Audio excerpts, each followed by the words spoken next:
In this video, we'll write the Lewis structure for KH. This is potassium hydride.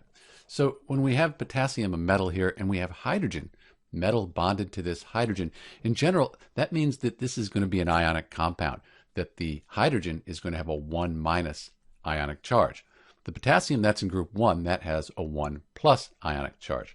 So to draw the Lewis structure, we'd write K, and then we'd write H. We said potassium group 1 has 1 valence electron, and then hydrogen, that's also in group 1, it has 1 valence electron. So what happens with this, hydrogen's more electronegative, and we're going to transfer the electron from the metal, the potassium, to the hydrogen. That makes this the hydride ion. It has an extra electron, so it has a negative charge.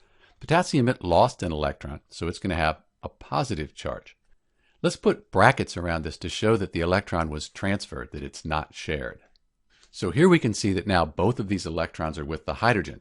For the potassium, there's a full shell of electrons beneath this. We don't write them though. So now we have this positive ion, this potassium ion, and a negative hydride ion. They're attracted to each other, opposite charges. That forms our ionic bond. So this is the Lewis structure for KH, potassium hydride. Note that hydrogen only needs 2 electrons to have its full outer shell. This is Dr. V, and thanks for watching.